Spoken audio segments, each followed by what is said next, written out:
Bonjour, Bonjour, est-ce que tu peux te présenter s'il te plaît? bien sûr. Donc moi je m'appelle Leslie, je suis infirmière de profession. Je suis née drépanocytaire, homozygote, la forme la plus grave, SS. Est-ce que tu peux nous raconter les débuts de ton histoire avec la drépanocytose? Bien sûr. Alors moi j'ai su que je suis née drépanocytaire, homozygote, SS, parce que ma mère m'a raconté. C'est-à-dire que selon le témoignage de ma mère, ma maladie a été détectée par un examen qu'on appelle la myosynthèse pendant la grossesse. Et le diagnostic était tombé. Le médecin était sûr que je serais drépanocytaire, mais c'est seulement à la naissance qu'on a pu savoir si c'était la forme la plus grave ou pas. Donc voilà, je suis née avec complications. Le diagnostic est tombé et j'étais née drépanocytaire SS. De mon enfance, j'ai pas beaucoup de souvenirs, mais les photos de famille peuvent témoigner puisqu'il y a des photos où, par exemple, j'étais hospitalisée, je me voyais avec tout ce qui était oxygène, tout ça à l'âge de 4 ans. Moi, je sais qu'il y a eu des événements comme ça particuliers, des crises, des hospitalisations en particulier qui m'ont marquée, notamment quand j'ai eu 8 ans. J'étais enrhumée et puis de ce petit virus, il y a eu une complication et j'ai par la suite développé une infection pulmonaire et qui s'est transformée en septicémie. De ce souvenir-là, je me souviens que j'ai passé beaucoup de temps à l'hôpital. Je me souviens que les infirmières pouvaient changer mes draps 2 à 3 fois par nuit. J'ai toujours cette sensation, je me souviens très bien d'être mouillée, en fait, c'est parce que je faisais des fièvres à 42 degrés, par exemple. Je me souviens de l'angoisse de ma mère et les médecins qui n'osaient pas forcément dire ce qui se passait. Et mon enfance, voilà, a été vraiment jonchée de plein de souvenirs comme ça, de périodes d'hospitalisation plus ou moins difficiles. À l'école, c'était aussi particulier parce que moi, j'avais un ictère, donc les yeux jaunes. Donc, à part mon cercle d'amis, c'était beaucoup de moqueries. On m'appelait l'extraterrestre. J'étais très maigre aussi. On se moquait de moi en disant que ma mère me nourrissait pas ou qu'elle me donnait que les os à manger quand il y avait du poulet, des choses comme ça. J'en parle parce que c'est vrai que c'est des choses qui m'ont quand même pas mal marquée. Et je sais que dans mon enfance, voilà, il a fallu me forger une carapace pour pouvoir tenir. Mais heureusement, au sein de ma famille, ça se passait bien en fait. Ma mère faisait en sorte que je puisse avoir une enfance normale, avec beaucoup de sorties, Disneyland, plein de choses comme ça, pour ne pas laisser la maladie imposer son rythme en fait. Et puis je me souviens voilà, de chaque année, toute une journée à passer en hôpital 2 jours parce que voilà, fallait faire les, les examens en fait, que ce soit les radios, un suivi chaque année. Donc mon enfance a beaucoup été rythmée par les hospitalisations, les bilans annuels, où j'étais hospitalisée, enfin en hôpital 2 jours. Et c'était la période où en fait je passais une batterie d'examens pour voir si tout allait bien. Ça pouvait aller du scanner cérébral à l'échange transfusionnel, à un fond d'œil pour voir au niveau oculaire si tout allait bien. Voilà, c'était vraiment une batterie d'examens pour faire un suivi. Des crises, de la douleur, de la frustration aussi. Parce que même si par exemple je pouvais aller jouer dehors avec mes amis, bah, très vite j'étais essoufflée, je pouvais pas courir autant qu'eux, je pouvais pas. Il y a beaucoup de choses que je voulais faire mais que je ne pouvais pas faire. Parce que dans le corps, la maladie me rappelait je suis là. Donc voilà, c'était une enfance comme ça, mais malgré tout bercée par l'amour fraternel, l'amour de ma mère qui nous a élevés seuls et ce soutien-là. Je pense que c'est ça. Et puis, mais malgré tout ça, la maladie est tellement présente. Je sais qu'à 10 ans, j'ai voulu me suicider. À 10 ans, j'avais décidé de ça y est, moi je m'arrête là, je ne vais pas aller plus loin. Pendant une semaine, j'ai arrêté de prendre un médicament que j'avais de base, donc c'était un antibiotique mais constant. Parce que j'avais compris avec les mots du médecin et de ma mère, parce que quand même elle faisait une éducation quand même thérapeutique pour me rendre responsable par rapport à la maladie. J'avais compris que si j'avais une infection et que je ne prenais pas ce médicament-là, potentiellement j'allais retourner dans un épisode de septicémie, comme j'avais déjà eu avant, et j'espérais ça. Et cette fois-ci partir. Le Seigneur m'a fait grâce, il m'a pas permis, mais mon enfance c'était plutôt ça. C'est très fort et très touchant ce que tu viens de dire. Et donc, je me demande quel a été le rôle de la foi et du Seigneur dans cette période-là de ta vie et bien sûr par la suite dans la maladie. Alors à cette période-là, il faut savoir qu'on a été élevé dans la religion catholique. Donc je connaissais le Seigneur. L'image que moi j'avais du Seigneur, c'était que c'est lui qui permet ou qui ne permet pas. Et c'est vrai qu'à ce moment-là, à 10 ans, je ne vais pas dire que je connaissais le Seigneur, mais je savais qu'il avait permis. Et donc moi j'avais décidé de me dire, en fait c'est trop dur, c'est trop lourd. Ça pèse aussi sur la fratrie, ça pèse sur ma vie, donc je vais partir. Je vais alléger ce poids-là en fait sur la famille, et moi aussi je veux plus souffrir. Parce que pour moi je pense que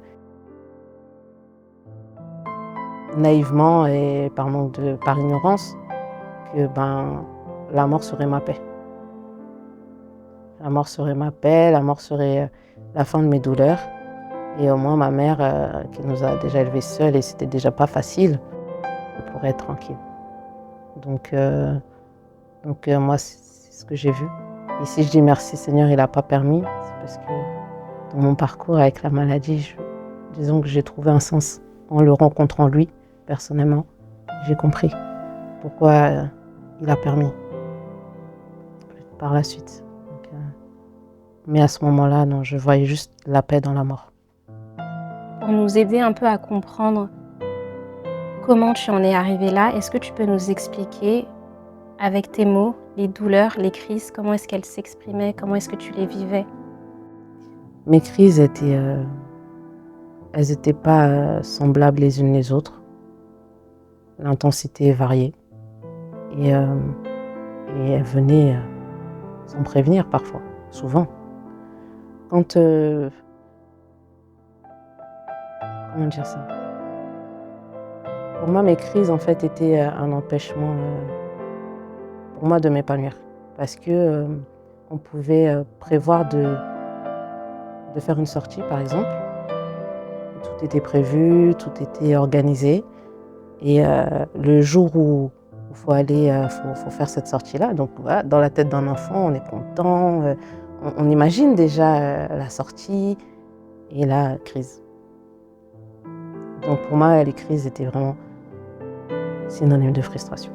Frustration et colère.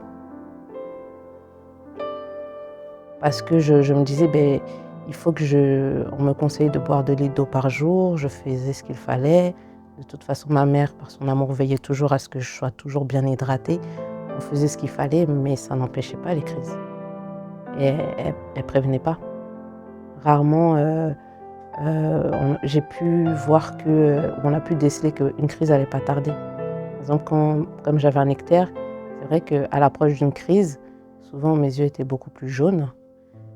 Et là, ma mère, à force, pouvait savoir que ma fille, là, je pense que ça peut arriver. Et la douleur des crises, elle est indescriptible. Je me souviens que je me recroquevillais dans un lit souvent en position fétale, parce que c'était souvent au niveau de l'abdomen. Et j'attendais que ça passe. Fallait pas me parler. Fallait pas rentrer dans la chambre. Fallait même pas toucher les draps parce que tout était douloureux en fait. Fallait juste me laisser tranquille. Et dans ces moments-là de crise, j'étais pas facile, hein. J'étais vraiment, j'étais colérique. Laissez-moi tranquille. Jusqu'à ce que ça passe. Et j'espérais m'endormir vite, en espérant que la douleur ne me réveille pas et qu'au réveil, la douleur passe. Et souvent, les crises étaient, surtout dans l'enfance, suivies d'une hospitalisation parce que ça passait pas à la maison, donc il fallait aller à l'hôpital.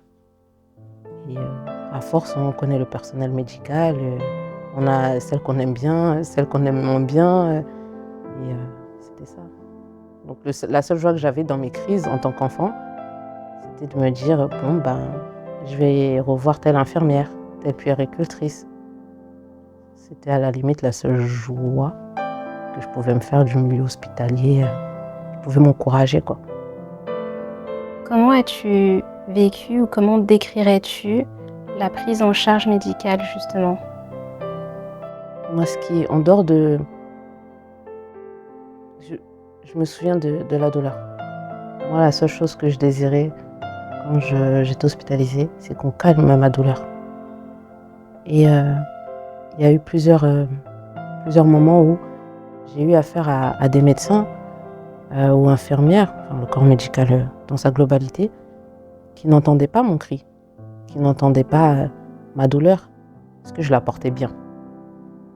Je souriais, je faisais face. Et c'est vrai que quand on me demandait de 0 à 10, t'as mal à combien, et que je leur dis au-delà de 10, mais que je dis ça avec un sourire, plusieurs fois j'ai dû me faire entendre. Et ça, c'est vrai que ça rajoutait à la douleur.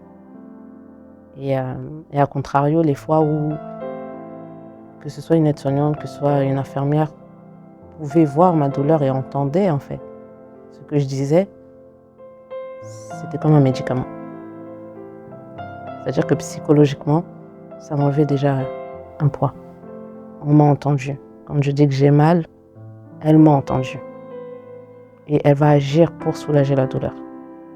Il y a d'autres fois où j'ai mal. T'es sûre? Bon, ok, patiente un peu. Patiente. 10 minutes en crise, c'est énorme. Et j'étais beaucoup frustrée par rapport à ça, où des fois je me sentais beaucoup délaissée, comme laissée dans ma souffrance, même si j'étais à l'hôpital. Je sais qu'il y a certaines hospitalisations, je me disais, autant être chez moi. Parce que là, je suis à l'hôpital, il y a tout ce qu'il faut, mais ma douleur n'est pas encore soignée, n'est pas encore prise en charge.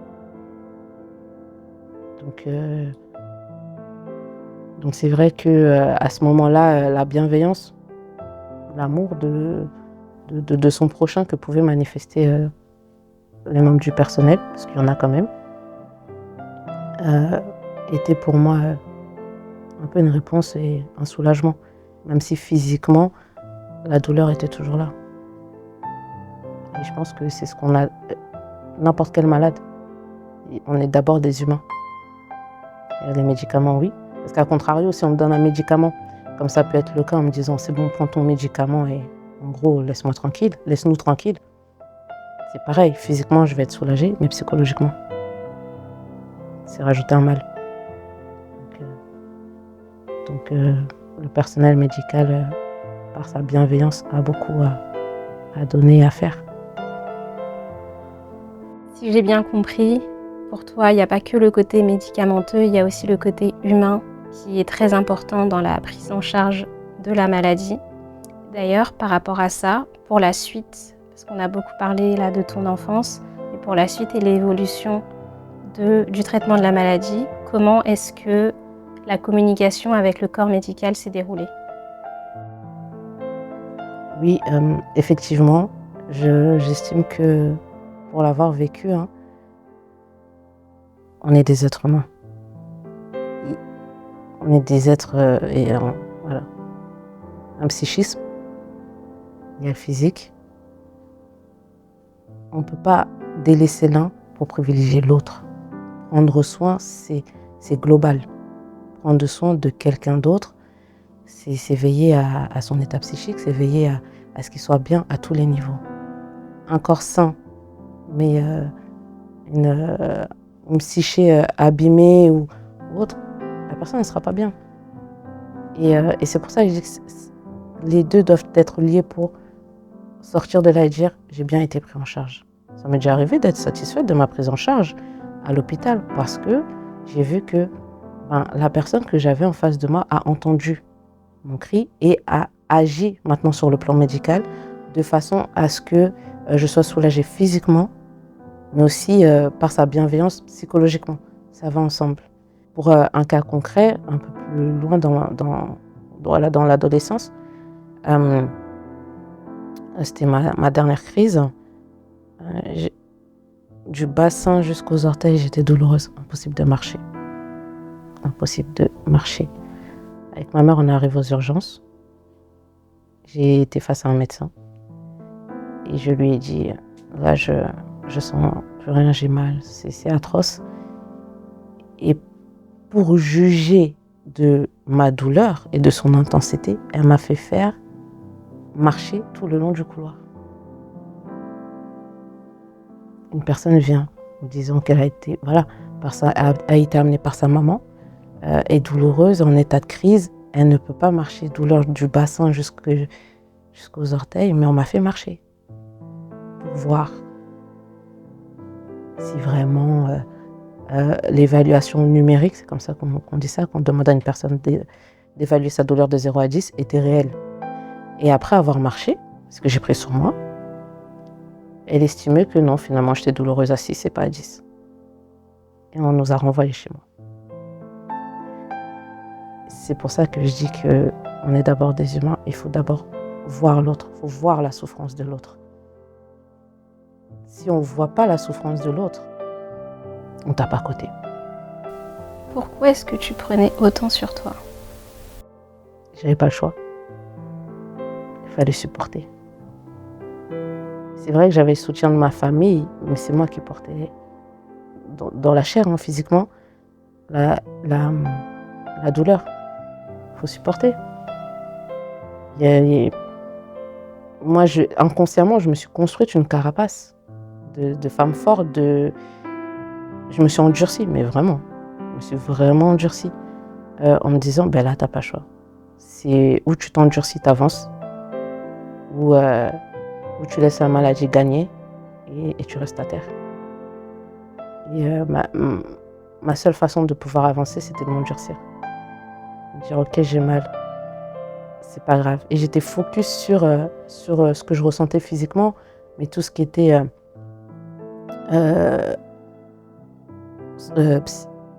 psychologiquement, je mettais ça de côté. Moi, j'étais quelqu'un qui pleurait pas. C'était rare que je pleure. Même les crises, parce qu'à force, la douleur devient une douleur amie-ennemie. J'appelle ça comme ça parce qu'elle est constamment là. Donc, à force, on la connaît. On peut plus ou moins la gérer. Mais ennemie, parce qu'en fait, elle peut transformer un être. Et moi, dans ma douleur, c'est la dureté. Je n'ai trouvé que ça. Ne pas pleurer pour rien, je trouvais que... Mais par exemple, excusez-moi, mais les filles qui pleuraient pour un oui, pour un rien, pour moi, c'était insupportable. Et moi, donc, j'avais pas le choix, tout simplement. Je devais supporter. Il fallait marcher avec cette maladie, il fallait la dompter. Et c'est tout ce que j'avais trouvé. Tout à l'heure, tu nous as parlé de ta dernière crise. Qu'est-ce que tu voulais dire par là? Oui, j'ai parlé de ma dernière crise. J'ai pu partager un peu comment j'ai vécu mon enfance. Et c'est vrai que la maladie a poursuivi son cours. Moi aussi, j'ai fait ma vie, tout ça. Et à un moment, au niveau des crises, je sais que j'ai connu une période de 1 à 2 ans sans crise. Sans crise.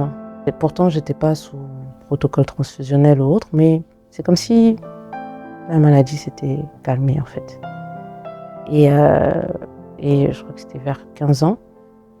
Et nous, il faut savoir qu'en fait, avec ma mère, ma mère me l'a dit plus tard, mais elle m'a dit, elle m'a appris que ma sœur était compatible par rapport à la greffe de moelle osseuse, qui est un traitement curatif.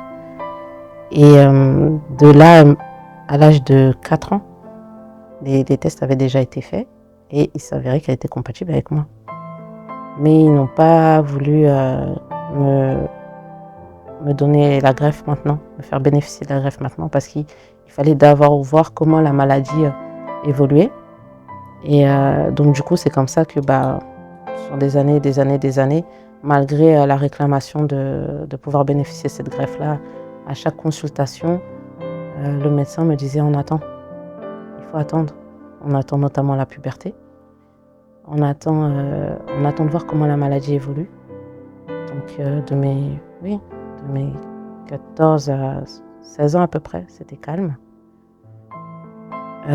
Après 16 ans, là, la maladie s'est manifestée en force. C'est-à-dire que il y avait des complications au niveau rénal. Ils ont vu que potentiellement je pouvais faire des calculs rénaux, donc il a fallu m'opérer pour m'enlever la vésicule biliaire. Ensuite, à titre préventif, ensuite j'enchaînais les crises. C'est-à-dire que l'espace et la fréquence des crises avaient doublé. Je pouvais en faire plusieurs par semaine. Mon temps d'hospitalisation était plus long. La douleur devenait ingérable. Moi, comme je vous l'ai dit, mes crises étaient souvent au niveau de l'abdomen. Et là, en fait, c'était des crises au niveau des articulations. J'ai eu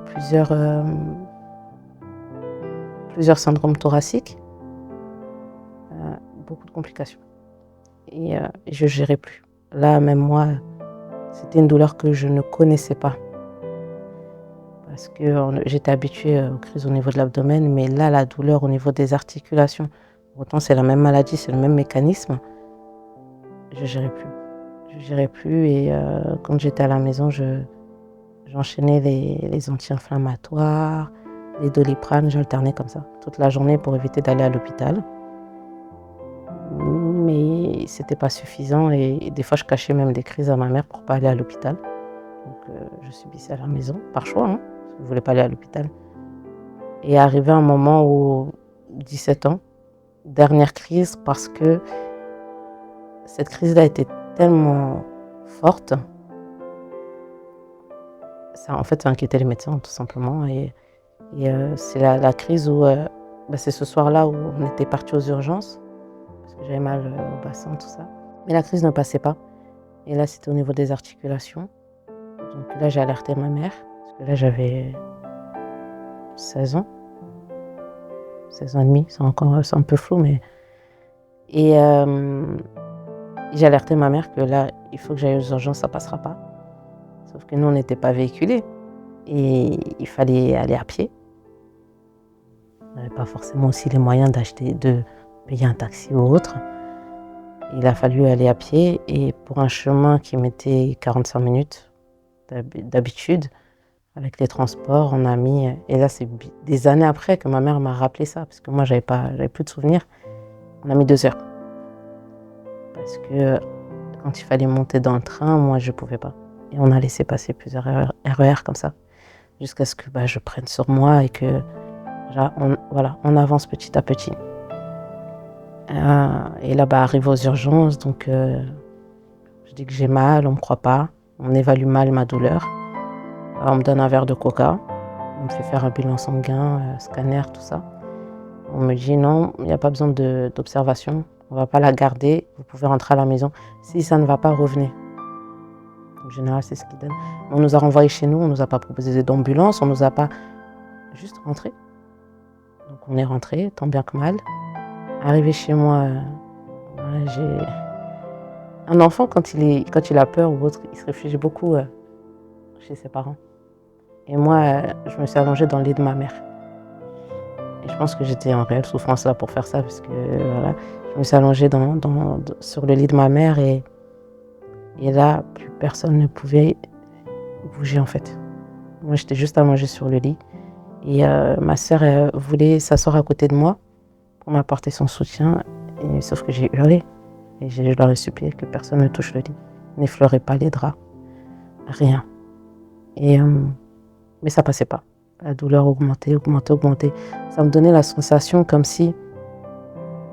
J'essaie de pas choquer, mais... Comme si on était en train comme si la pression qui était sur mes os était si forte que mes os étaient prêts à craquer, mais qu'ils ne craquaient pas. Et j'avais ce sentiment que, autant que mes os craquent, en fait, comme ça, on n'en parle plus, ça passait pas. Donc, j'ai demandé à ma mère, la seule solution que j'avais trouvée, c'est pour dire, la douleur était telle que j'en ai perdu la raison. J'ai demandé, regarde, mets juste tes deux mains autour de mon cou et étrangle-moi, pas pour me tuer, mais pour que je perde connaissance. Parce que mon seul objectif, c'était de faire taire cette douleur, de ne plus la ressentir. Sachant qu'on était déjà allé voir les médecins, qu'on a déjà cherché du secours auprès de ceux qui étaient censés nous en donner, ça n'a rien fait. Donc je me suis dit, il n'y a pas d'autre solution. Et je me suis souvenu qu'on avait un couteau de cuisine qui cassait bien les os. Là. Donc comme ma mère ne voulait pas, et dans sa panique, voilà, elle m'a un peu engueulée. Mais je la connais, je sais que c'était la peur en fait, l'angoisse. Je me suis tournée vers ma sœur et je lui ai dit, bon, tu sais, le couteau qu'on a, voilà, la sœur duquel je parlais, je lui ai dit, prends-le, tu me coupes les jambes. Et pour moi, dans mon esprit, j'étais sérieuse. C'est-à-dire que pour moi, c'était la solution. Et j'ai dit juste, tu me coupes les jambes parce que je voulais me débarrasser de la partie qui me faisait mal. Et elle a essayé de me raisonner, mais moi, j'étais loin. Elle m'a dit, mais si tu te rends compte, tu me demandes de te couper les jambes. Quand ma mère n'a pas voulu m'étrangler, j'étais énervée. J'ai dit, tu ne me comprends pas. Quand ma sœur n'a pas voulu, elle, j'ai vu un moment la pauvre. Tellement j'étais sérieuse dans mon désir, j'étais vraiment...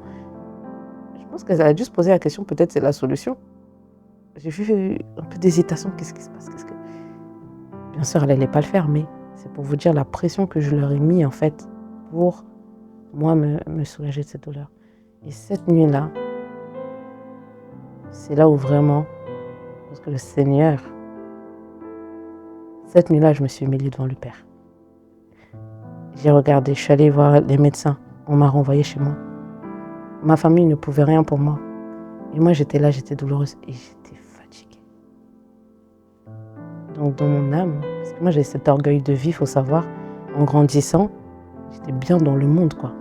Donc, je disais, ok, Seigneur, tu as voulu que je sois malade. Dans ce cas, je vais vivre ma vie comme je l'entends. Et les choses qui m'étaient interdites par rapport à la maladie, je les faisais pour ne pas que la maladie puisse dominer. Toujours avoir cette espèce de contrôle sur la maladie. Et j'avais cet orgueil de vie. Je fais ce que je veux, quand je veux. Et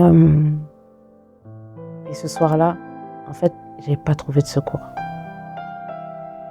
Et je sais qu'au fond de moi, mon âme a crié au Père. Je dis, Seigneur, je suis fatiguée. Personne ne peut faire quoi que ce soit pour moi. Là, je suis fatiguée. Il faut que tu m'aides. Enlève. Je pensais pouvoir gérer ma vie. Je pensais pouvoir maîtriser ma vie. Mais je ne peux même pas m'ôter cette maladie. Je ne peux même pas m'ôter la douleur qui est là. Et je me suis humiliée devant le Seigneur. L'orgueil de vie que j'avais, c'est parti. Tout ce que je m'interdisais de ressentir, la fatigue, toutes ces émotions négatives, vulnérables finalement, je les avais mis de côté. Et j'avais laissé place au dur, quoi, à la dureté. Et ce soir-là, c'est la prière que j'ai faite au Seigneur. Je suis fatiguée, aide-moi. Et là, je suis rentrée en hospitalisation. C'est une hospitalisation qui a été très dure, qui a duré 2 semaines, où il y a eu beaucoup de complications. J'avais pris tellement d'anti-inflammatoires qu'au bout d'un moment, j'avais une paralysie au niveau du thorax. Je n'arrivais pas à bouger. J'avais un œdème, enfin, vraiment, j'arrivais même plus à manger moi-même. Parce que j'avais le bras en écharpe, vraiment. Et beaucoup de complications comme ça durant l'hospitalisation. Je me souviens que c'était la première fois, ma sœur, quand elle venait me voir et que j'étais en plein repas, elle me donnait à manger. Parce que j'arrivais pas. Je ne pouvais plus utiliser mon bras. Et durant cette hospitalisation, comme d'habitude, j'avais ma morphine sous forme de bolus. Ça ne suffisait pas. Mon corps était habitué aux antalgiques, il était habitué à la morphine. Donc ils m'ont donné de l'Antonox, donc c'est un gaz qu'on nous donne, qui soulage un peu, hein, ça a un effet un peu euphorisant aussi. Mais on ne peut pas le garder longtemps parce que ça peut avoir des séquelles neurologiques. On m'a mis ça, mais plus rien. Et là, à ce moment-là, l'hématologue, un jour, On venait de me faire une prise de sang avec ce gaz-là. Et je me souviens que l'hématologue est rentré, donc c'est l'hématologue qui me suivait depuis la naissance jusqu'à mes 16 ans et demi, est rentré dans ma chambre. Moi, j'étais un peu sous l'effet du gaz, mais elle est venue, elle a été très affectueuse, une douceur, j'ai pas compris. J'avais jamais vu sous cet angle-là. Et elle est venue, elle m'a demandé, Leslie, comment ça va? Je lui ai dit, j'ai mal et je suis fatiguée. Et là, elle m'a caressé un peu le bras, elle m'a dit, je sais, tes douleurs vont prendre fin, c'est fini. Moi, je me suis dit, qu'est-ce qu'elle me raconte? Parce que je me suis dit, pour moi, j'étais née drépanocytaire, j'allais mourir drépanocytaire. Et pour moi, c'était bouclé, ça y est, les jeux étaient faits. Et elle m'a dit ça, et aujourd'hui, je suis convaincue que c'était le Seigneur qui est passé par elle pour me dire, ma fille, c'est fini. C'est fini. Et sortie d'hospitalisation, consultation. Ok, si on a vu l'évolution de la maladie, ça va pas du tout. Là, la maladie se complique, mais de façon rapide. Elle n'était pas sereine et elle m'a dit, on va te proposer la greffe. À ce moment-là, je l'ai regardé, j'ai dit pardon. C'est comme si je ne comprenais pas. J'ai dit la greffe qu'on a demandé depuis des années. On va te donner la greffe parce que là, ça donnera qui vaille quoi. Et je ne sais pas comment vous exprimer ça, mais c'était pour moi, déjà je ne croyais pas. J'attendais de voir d'abord les démarches, tout ça. Et je me suis dit, mais la greffe. Je suis rentrée chez moi, maman, le médecin il a dit pas. Parce que bon, 16 ans et demi, 17 ans, ma mère ne m'accompagnait plus aux consultations. Je vais pouvoir avoir la greffe. Et là, c'est ma mère qui a eu peur. Et tellement j'étais déterminée à me débarrasser de cette maladie, je lui ai dit, si tu te révèles être une opposition à ça, quitte à aller au tribunal, avec tout le respect et l'amour que j'ai pour ma mère, on ira. Parce que moi, mon objectif, c'est le Seigneur me fait grâce. Quand j'ai dit je suis fatiguée, il m'a fait grâce. Donc, on y va.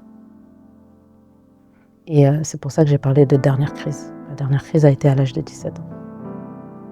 Tu nous as dit tout à l'heure que ta maman elle avait des réticences par rapport à cette opération. Est-ce que tu sais pourquoi? Oui, parce que moi, je suis arrivée en lui disant le médecin va me permettre de bénéficier de la greffe. Et le peu d'informations qu'elle m'avait dit par rapport au processus de préparation par rapport à la greffe, moi, j'ai donné ça de but en blanc à ma mère. Je lui ai dit, là, comme on est mineur, il va falloir passer au tribunal. Du coup, pour être sûr que tu ne fais pas pression sur ma sœur aînée pour qu'elle puisse devenir ma donneuse, je vais passer par de la chimio, mais d'abord, il va falloir que je me fasse opérer. En fait, tout débité. Sans réaliser que ça pouvait être un choc pour elle. Donc, c'est vrai qu'elle a mis du temps et puis il faut savoir que ma mère, elle a tout porté toute seule. Et la greffe, même si effectivement à ce moment-là, il y avait déjà 96% de réussite parmi les 4 greffés, mais il y a aussi l'échec. Il y a aussi eu malheureusement des cas où ça n'a pas pris. Et les conséquences derrière. Je pense que ma mère voyait plus, et si ça ne marche pas, qu'est-ce qu'on fait? Je pense que dans sa réflexion en tant que mère, c'était peut-être tout ce que moi je ne voyais pas. Et je l'ai convaincue en lui disant de toute façon, avec tout ce qu'on a subi, tout ce que j'ai souffert et tout, c'était pas. Et c'est à ce moment-là, quand elle m'a fait part de sa réticence, je lui ai dit si t'es pas d'accord, on va aller au tribunal, quoi. Pour que moi je puisse avoir le droit de bénéficier de ça et sortir de. Mais ma mère c'est ce qu'on attendait depuis longtemps. Et de là, après, elle m'a accompagnée au rendez-vous pour être sûre que j'avais bien compris. Mon hématologue a pu expliquer à ma mère ce qui se passerait. Et on nous a expliqué qu'il y aurait encore un typage HLA, c'est-à-dire juste au niveau, voilà, une prise de sang pour savoir si ma sœur, tout va bien, si la compatibilité, ça ne peut pas changer, mais il y avait encore des contrôles à faire. Une fois que c'était validé, moi on m'a expliqué que bon bah voilà, il va falloir que tu te fasses opérer. Comme tu es déjà pubère et que tu vas subir une chimio assez intense, forte, en 2 semaines, va y avoir des risques sur l'ovaire, les ovaires qui vont rester. Et donc le processus pour pouvoir me donner la possibilité d'avoir un enfant plus tard, c'était de me retirer un des 2 ovaires, parce que celui qui allait rester allait prendre toute la toxicité de la chimiothérapie. Donc après, il a fallu voir un professeur responsable de tout ce qui était PMA, reproduction, tout ça. Elle m'a expliqué que l'ovaire qui serait retiré, voilà, ça a été beaucoup, j'enchaîne de beaucoup d'examens de spécialistes. Tout ça.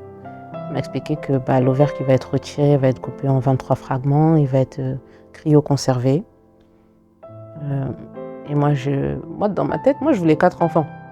Donc pour moi, dans ma tête, 17 ans, je dis, ah d'accord, bon j'aurai mes enfants de toute façon. Et là, on me dit, bon déjà, si t'as un enfant, estime-toi heureuse. Donc 17 ans, déjà première claque. Après, il y a eu l'opération.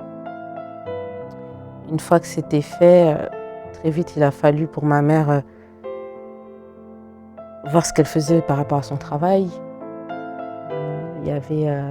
parce qu'après, il fallait que je rentre en chambre stérile. Donc les 2 premières semaines de chimiothérapie se faisaient en dehors d'une chambre stérile. Et une fois la chimiothérapie finie, il fallait que je rentre en chambre stérile parce que là, je n'avais plus de défense immunitaire. Et en fait, ça a été très vite. Et on m'a expliqué, bon tu vas perdre tes cheveux, il y a la chimiothérapie. Tu risques aussi de changer de teint, où tu vas claircir, où tu vas noircir par rapport à la chimiothérapie toujours. Après, on m'a donné des conseils. Bon, comme tu risques de perdre tes cheveux, il vaut mieux rentrer. Tu vas pas faire le brushing, coupe petit à petit pour t'habituer, etc. Donc, beaucoup d'accompagnement comme ça, explicatif. Et au fur et à mesure, on m'a posé une chambre implantable parce que vu que j'allais beaucoup être piquée et que le capital veineux d'un drépanocytaire n'est pas fameux. Donc voilà, au fur et à mesure, on m'expliquait les choses et ensuite, s'il y avait une opération à faire, on la faisait. Et ça s'est déroulé comme ça. Ma mère, je pense qu'elle a pu voir une assistante sociale pour savoir aussi. Au niveau du logement, on lui a proposé, il y avait en face de l'hôpital, enfin dans l'enceinte de l'hôpital, des logements réservés pour les parents qui voulaient être proches de leurs enfants. Mais comme ma mère avait ma sœur, voilà, il y a encore des enfants à la maison. Donc elle faisait que ça, la navette. Et tout s'est mis en place tout doucement. Et dans ce processus-là, vraiment, tout le monde était en accord. Aussi bien ma mère, aussi bien ma sœur. Donc en fait, on vivait les choses ensemble. Et donc si une commençait un peu à fléchir en se disant « j'ai un peu peur » ou quoi, on se soutenait et on restait focus sur l'objectif. Et moi, ce que j'ai fait, comme j'aimais ne pas faire les choses comme il fallait aussi, je me suis fait un dernier brushing, coupe carrée, tout ça. Mais c'était pour moi une façon de... Je sais pas, encore une fois, hein, c'est pas la maladie qui décide. Jusqu'au dernier bout. Et vient le moment où je rentre en chambre stérile. Je suis restée 1 mois et demi dans cette chambre stérile. Il y a eu des complications un petit peu. Il y a eu quelques complications, mais je restais toujours focus. Et comme je voyais que mes cheveux ne tombaient pas aussi, moi, je me réveillais le matin, je ne voyais pas de cheveux sur l'oreiller.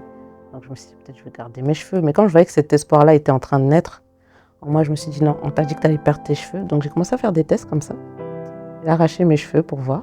Et je voyais la racine. Donc au bout d'un moment, j'ai demandé à ce que l'infirmière puisse venir me raser la tête. Et ce jour-là, il y avait ma sœur. Elle m'a rasée. Je me trouvais jolie. Hein. Franchement, j'ai rigolé.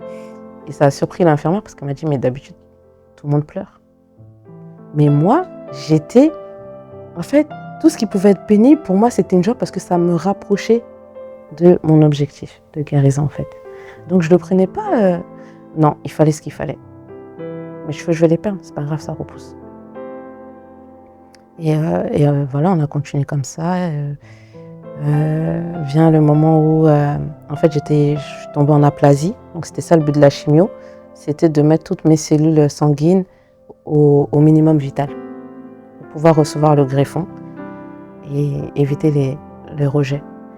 Et le problème, c'est que quand je suis rentrée, moi, dans cette phase-là d'aplasie complète, moi, ma sœur a un pic d'hyperthermie.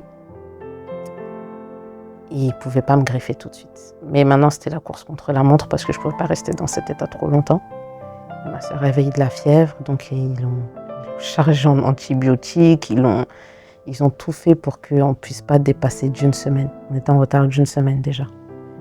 Et moi, la crainte que j'avais par rapport à ma sœur, c'était de me dire, imagine, parce que pour moi, c'était une opération qu'elle allait avoir. Il fallait pomper sa moelle osseuse et tout. Je me disais, mais ici, il y a des complications à son niveau à elle. Comment je vais le vivre? Je pense que je ne me serais pas pardonné. Et je prie, je dis, Seigneur, j'espère que ça va aller pour toutes les deux, qu'il n'y aura rien. Voilà. Ensuite vient le moment de la greffe. Elle a été hospitalisée la veille. Donc on a ponctionné sa moelle osseuse. Et le même jour, dès que ça a été ponctionné, on m'a mis le greffon. Sauf qu'elle a fait des complications. Et je voyais ma mère comme ça, entrer dans ma chambre, ressortir, rentrer, ressortir. Et moi, au début, je pensais que la greffe de moelle osseuse, franchement, je pensais qu'on allait m'opérer, que j'allais passer au bloc ou quoi. Mais en fait, non, c'est comme une transfusion. Et donc, j'étais consciente. Je regardais l'heure. Je disais, mais c'est bizarre. Je demande à ma mère, t'as des nouvelles de... Moi, je l'appelle Yadadji, mais voilà, elle s'appelle Dadjila. T'as des nouvelles de ma soeur, tout ça?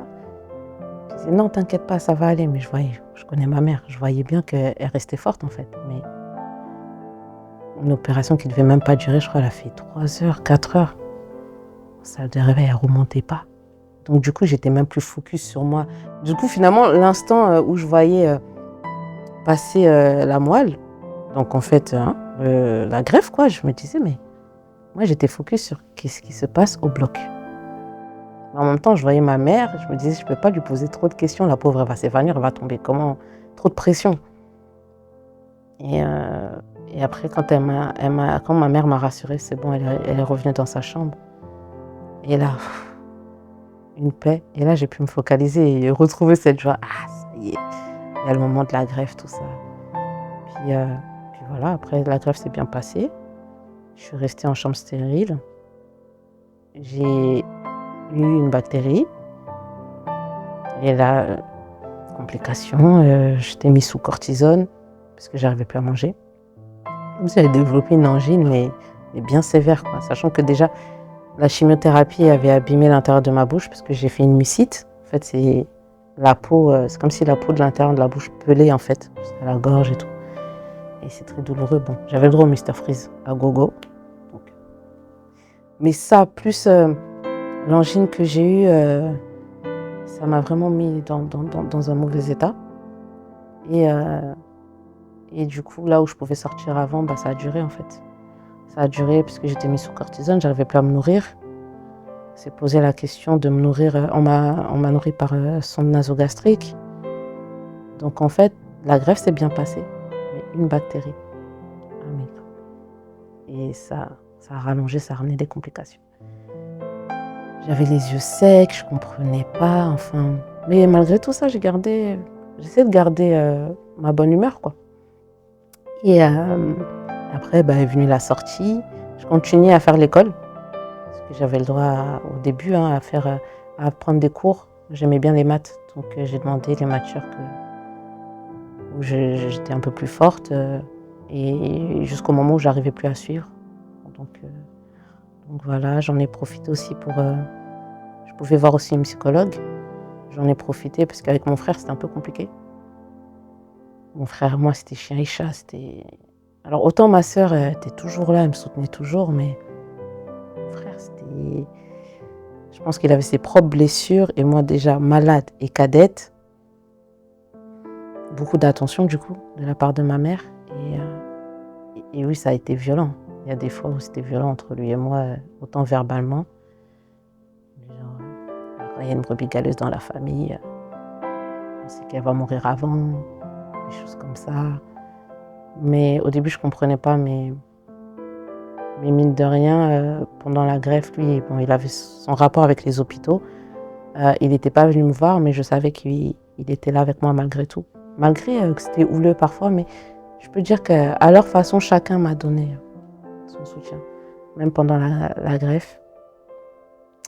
Puis après, bon ben voilà, le taux de plaquettes remonte, les globules rouges aussi. Et à chaque fois, je crois que c'était toutes les semaines ou toutes les 2 semaines, il y avait un test qui était fait pour mesurer le taux d'hémoglobine et pour voir si effectivement la greffe a pris. Et ça ne faisait qu'augmenter et justement confirmer que c'est en bonne voie, en tout cas qu'il n'y a pas de rejet. Puis sortie d'hôpital. Donc sortie d'hôpital, je suis arrivée à la maison. J'avais le choix soit d'aller dans un centre de réadaptation. Ma mère ne voulait pas. Et moi, de toute façon, je ne voulais pas non plus. Soit de rester à la maison. Donc ma mère a pris une année sabbatique, mais c'était toute une organisation. Tout ce qui était fait à l'hôpital, stérilisation du linge, stérilisation des couverts, de la vaisselle, tout ça, il fallait le reproduire à la maison. Donc je ne pouvais plus partager la chambre avec ma sœur parce que mon système immunitaire était encore faible. Donc je ne pouvais plus partager la chambre avec ma sœur, je ne pouvais plus, pendant 6 mois, interdiction de sortir, si ce n'est pour aller à l'hôpital. Faire mes examens, consultations, tout ça, accompagné d'une ambulance. Sauf que moi, c'était le bac, il y avait le bac blanc. Donc j'avais les professeurs à la maison qui venaient. Et moi, c'était ma propre prof de SVT qui était venue me donner les cours parce que j'avais déjà témoigné de ma maladie. Quand on parlait des maladies du sang, je l'avais informée que moi, je ne voudrais pas, je peux témoigner. Elle m'avait demandé et ça l'avait tellement touchée qu'elle avait vraiment insisté auprès de ma mère pour me donner les cours à la maison.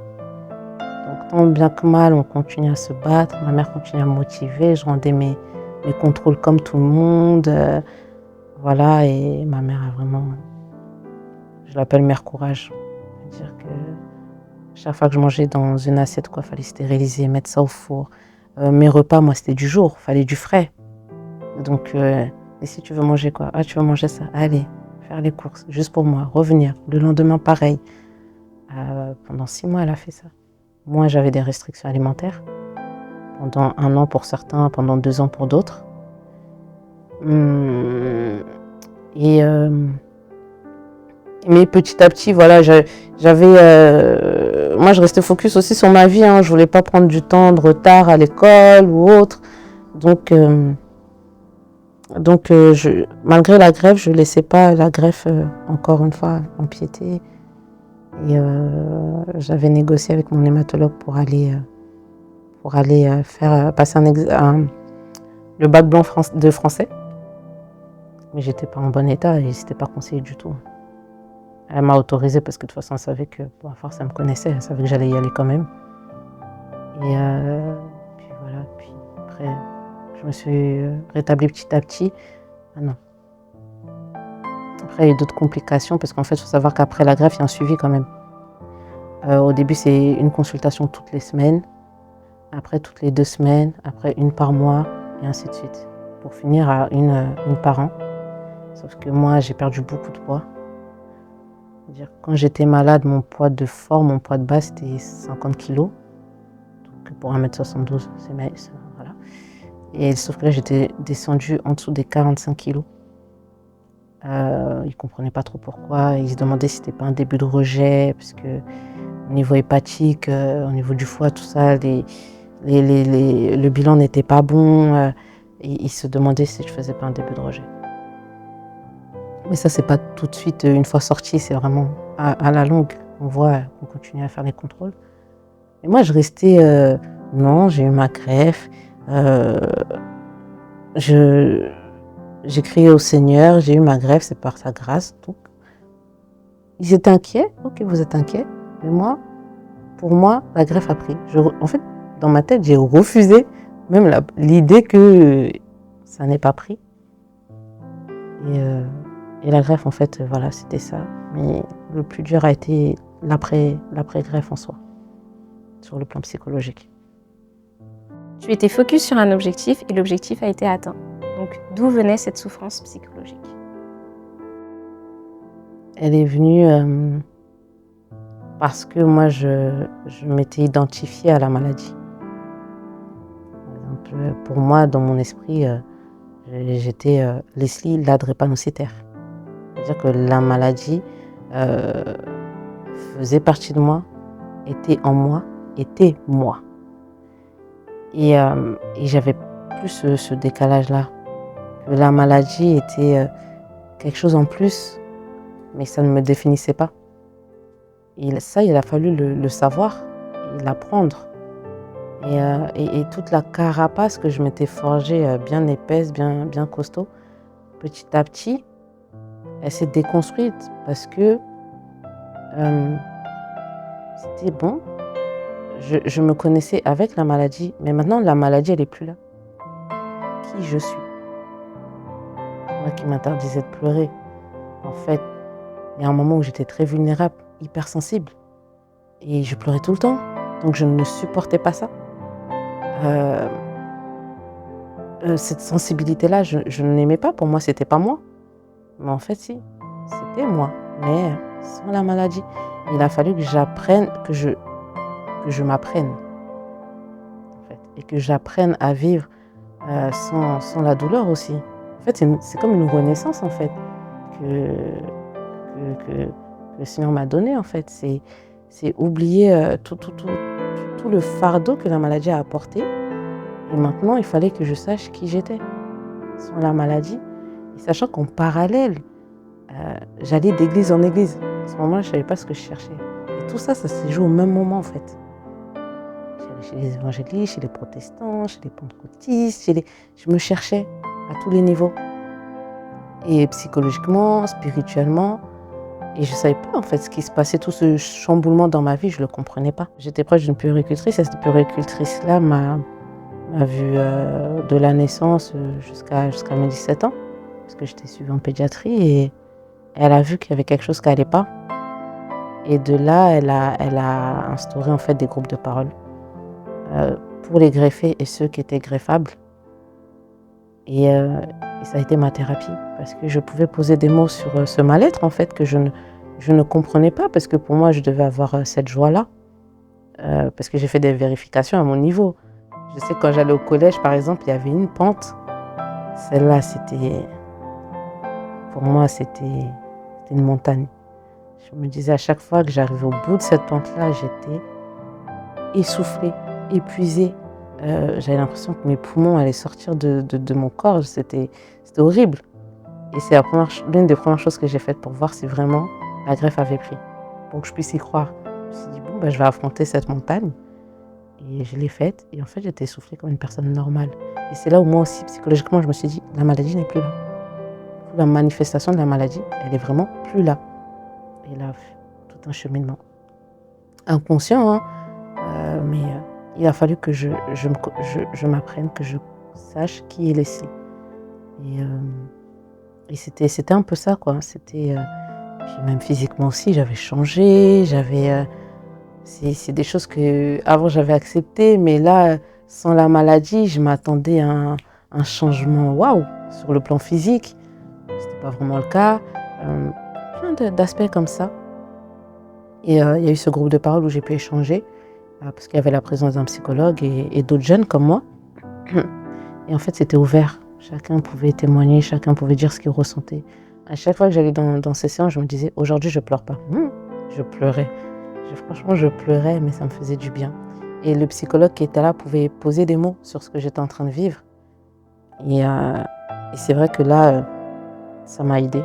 Ça m'a aidée parce qu'il y a d'autres combats sur le plan gynécologique aussi. Voilà, j'ai un ovaire. Mais quand est-ce que... Parce qu'on m'avait dit, voilà, le cycle ovarien, tout ce qui est menstruation, tout ça, enfin, tout ce qui est propre au fonctionnement ovarien chez la femme. ça peut se manifester peut-être 2 ans, 5 ans, 10 ans, 15 ans après, ça peut revenir à la normale. Mais tout ça, c'est de l'inconnu, c'est approximatif. Et moi, j'étais pas armée pour retourner dans un tel combat, en fait. Parce que moi, du moins à mes 17 ans, j'avais compris que la greffe, une fois qu'elle réussit, il n'y a plus les symptômes, il n'y a plus la douleur, il n'y a plus les crises. Ça, j'ai vu. Mais sur le plan gynécologique, en fait, finalement, j'ai eu un entretien. On m'a demandé si je donnais mon ovaire à la science ou pas, si je voulais le conserver ou pas. Mais c'est tout. Et je sais que j'ai accepté, parce que 17 ans, donc 18 ans, oui, on savait que ça avait pris, que la greffe avait réussi. J'ai accepté, j'étais prête sur le plan gynécologique, à retourner dans le suivi, à commencer plutôt, à 22 ans, 22, 23 ans, donc des années après. Et encore, je ne suis pas régulière. Et parce que j'étais pas armée pour ça, pas pour ce combat. Sauf qu'entre-temps, moi, le Seigneur m'a sorti du monde et il s'est révélé à moi. Et j'ai donné ma vie au Seigneur, mine de rien, quand même à 24 ans. Et j'ai été déçue par des médecins encore, manque de compassion. Et sur le plan gynécologique, j'en ai pleuré. J'ai dit, Seigneur, toi fais. Là, je suis fatiguée de l'homme, je suis fatiguée des médecins. Ils ne me comprennent pas et c'est toi mon secours. Donc, je remets ça entre tes mains.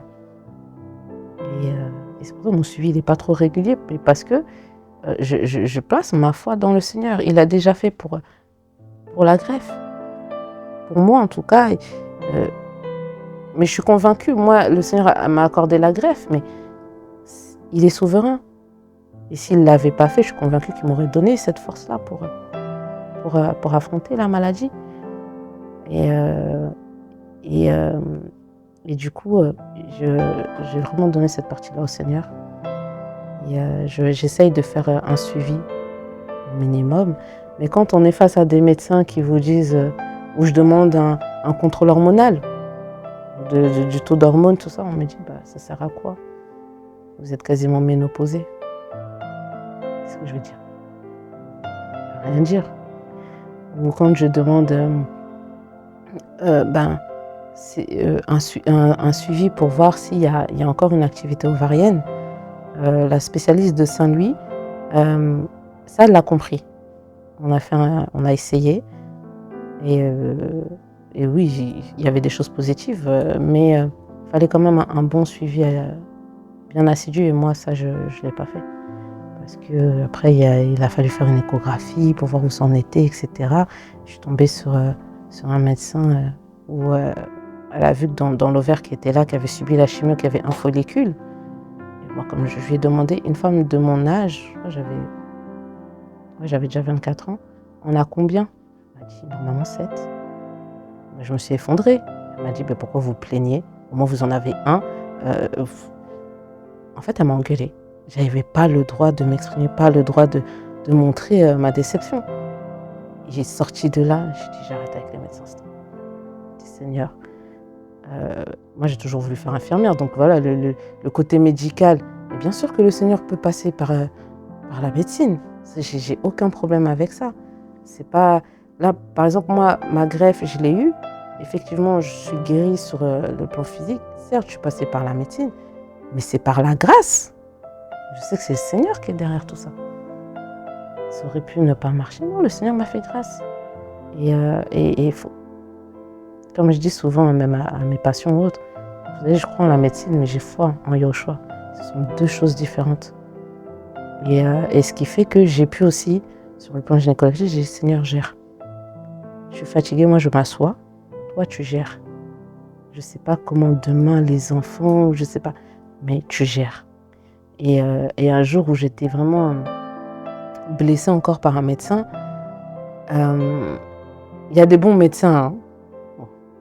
Vraiment, il y a de très bons médecins, mais il y a aussi des fois où on est confronté au manque de compassion de l'homme, en fait.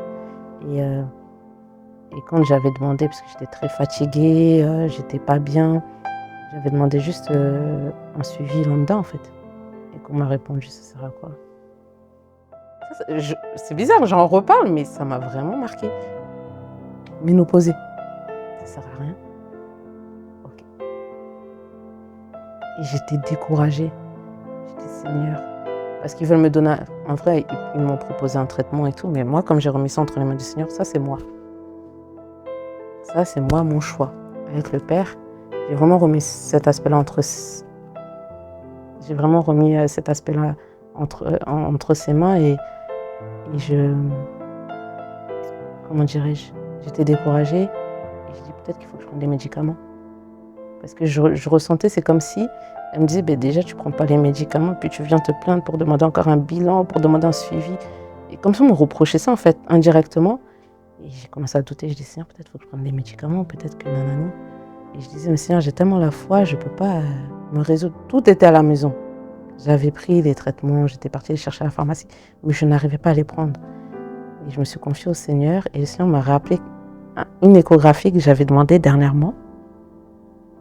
Il m'a rappelé cet examen-là. En fait, je l'ai fait, mais je n'avais pas vraiment regardé les résultats. Et en rentrant chez moi, je dis, c'est vrai, en fait, j'avais fait une échographie il y a quelques mois. Mais ça donne quoi? Parce que entre la première et la deuxième que j'avais faite, il y a eu quand même plusieurs années entre-temps. Et je suis rentrée, j'ai regardé. Et en fait, de 1 follicule, on était passé à 5 follicules. Donc, et là, en fait, ça m'a tellement redonné la joie. J'ai dit, Père, vraiment, tu es au contrôle. Parce que ça, c'est lui. J'ai pas pris de traitement. Non. Et le Seigneur m'a montré par là, je suis au contrôle. Je suis au contrôle. Et je parle de l'ovaire qui était atteint par les chimios. Et franchement, je peux que bénir le Seigneur. Et pourquoi je dis que j'ai compris aujourd'hui pourquoi le Seigneur a permis que je passe par la maladie. Je pense sincèrement que si je n'étais pas passée par là, je pense que je n'aurais jamais donné ma vie au Seigneur. J'aurais jamais donné ma vie au Seigneur. Et aujourd'hui, ce qui autrefois était une faiblesse pour moi, dans mon travail, par rapport aux personnes que je vois, aux malades dont je m'occupe, c'est devenu une force, en fait. Parce que j'ai connu les deux. Le côté patient. Et aujourd'hui, je participe à soigner.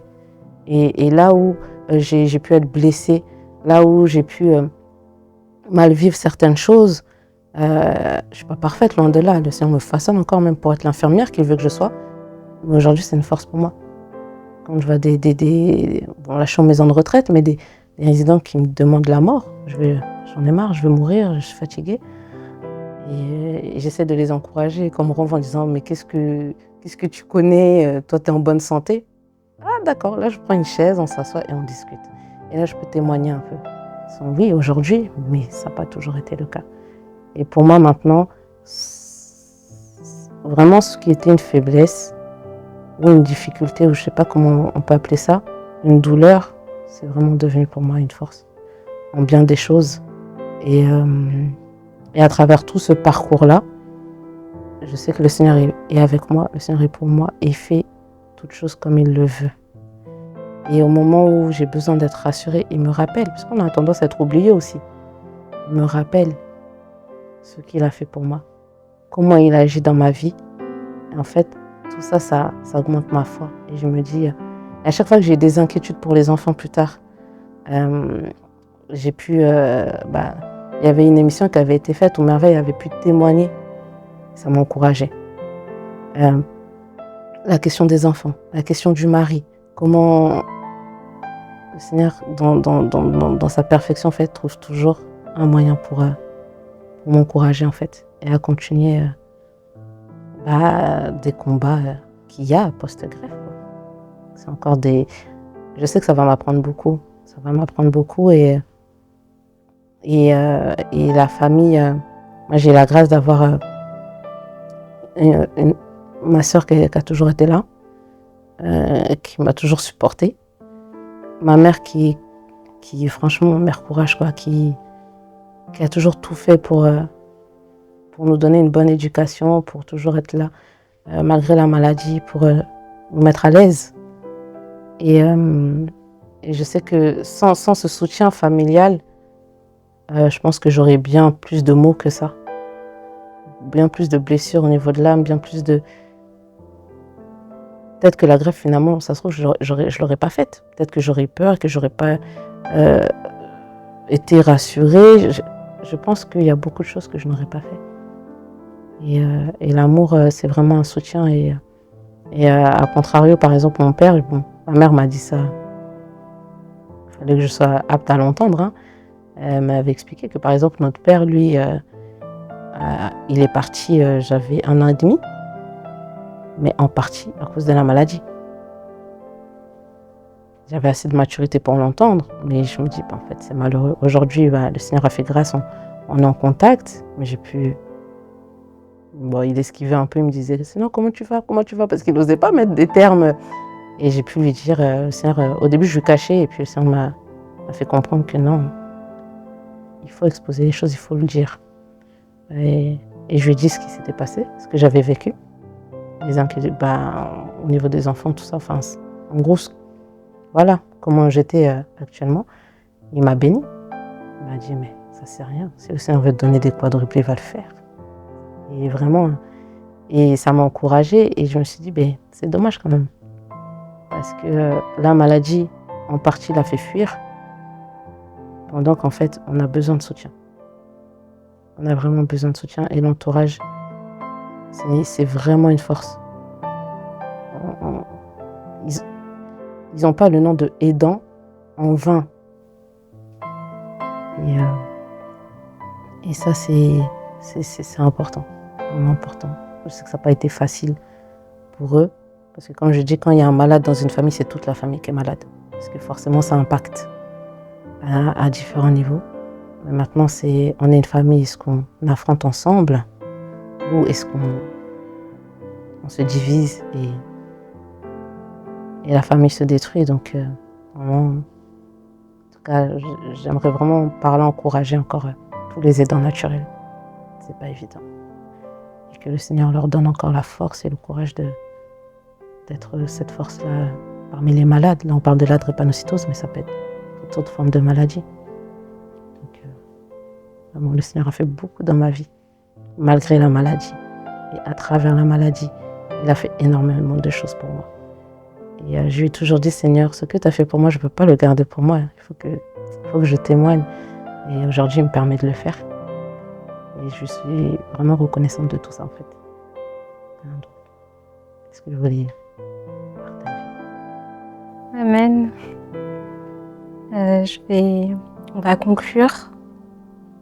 J'aimerais te demander si tu avais la possibilité aussi bien de parler à Leslie qui a beaucoup souffert, qui était au bout du rouleau, mais aussi à toutes ces personnes qui souffrent de la drépanocytose et d'autres maladies bien sûr.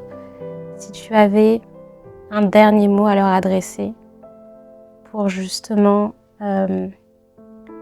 partager, parce que tu es passé par là, le Seigneur t'a fait grâce d'une certaine manière, il fait ce qu'il veut avec qui il veut, comme il veut. Donc si tu avais quelque chose à dire, qu'est-ce que ce serait? Justement, pour rebondir ce que tu dis, le Seigneur fait grâce à qui il veut. Mais j'aimerais dire qu'en fait, le Seigneur sait ce que chacun peut supporter. C'est surtout ça.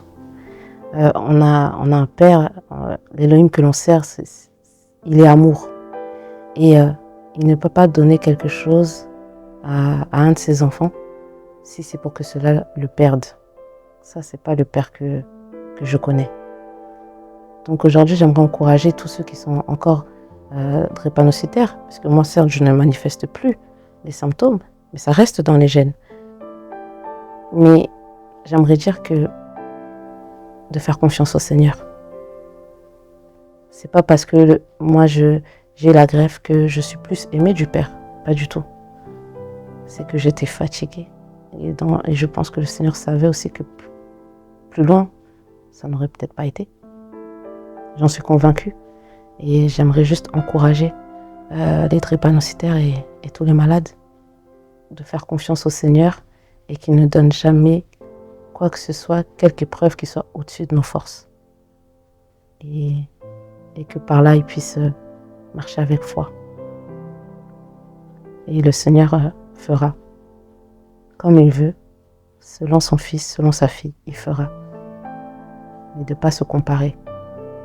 De ne pas développer de l'envie ou de la convoitise ou par un amalgame se dire que le Seigneur a fait grâce pour elle, pourquoi il ne fait pas pour moi, c'est que moi il ne m'aime pas du tout. Il sait ce qu'il fait. Et juste de continuer à faire confiance au Seigneur et que le Seigneur puisse encore leur donner vraiment la force et le courage à tous et aux aidants d'avancer et de manifester cet amour-là. C'est vraiment ce que j'aimerais dire.